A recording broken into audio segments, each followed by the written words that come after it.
ആലപ്പുഴ ബീച്ചിൽ വെച്ച് നടക്കുന്ന marine world under water tunnel aquarium കാണാൻ കഴിഞ്ഞ ദിവസം പോയിരുന്നു. 120 രൂപയാണ് എൻട്രി ഫീസ്.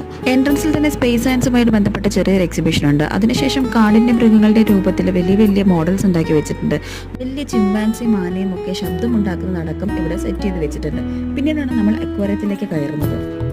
ചെറിയ ചെറിയ പൊടി മീനുകൾ തൊട്ട് ഞണ്ട്, തിരണ്ടി, ജെല്ലി ഫിഷ് അങ്ങനെ ഒരുപാട് വെറൈറ്റി മീനുകൾ അവരുടെ സെറ്റ് ചെയ്ത് വെച്ചിട്ടുണ്ട്. അവധി ദിവസങ്ങളിൽ രാവിലെ തൊട്ട് വൈകുന്നേരം വരെ 10 മണി തൊട്ട് വൈകുന്നേരം 10 മണി വരെ, വർക്കിംഗ് ഡേയ്സിൽ വൈകുന്നേരങ്ങളിൽ വേണമെന്നാണ് അറിയാൻ കഴിഞ്ഞത്.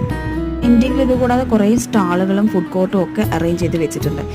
ഈ വരുന്നതാണ് അവിടെ കണ്ടതിലേക്ക് വെച്ച് ഏറ്റവും വലിയ മീൻ. അങ്ങനെ പോകെ നമ്മൾ അവിടെ സ്ക്യൂബ ഡൈവേഴ്സിനെ വരെ കണ്ടിരുന്നത്. ഇത് കുട്ടികൾക്കൊക്കെ വളരെ എക്സൈറ്റിംഗ് ആയിട്ടുള്ള കാര്യമാണ്, ഇങ്ങനെ ഒരാൾ അതിൻ്റെ അകത്ത് നിൽക്കുന്നത്. പിന്നീടാണ് നമ്മൾ ശരിക്കുള്ള ടണലിൻ്റെ അകത്തേക്ക് കയറുന്നത്. രണ്ട് സൈഡിലും മീനും മുകളിലും നമ്മുടെ എല്ലാ ഭാഗത്തും മീനൊക്കെ കണ്ടിട്ട് ശരിക്കും പുറത്തൊക്കെ കാണുന്ന ഒരു അക്വേറിയം മോഡൽ വരെയൊക്കെ സെറ്റ് ചെയ്തിട്ടുണ്ട്. ജനുവരി 15 വരെയാണ് എക്സിബിഷൻ. കാണാത്തവരുണ്ടെങ്കിൽ കണ്ടു നോക്കൂ കേട്ടോ.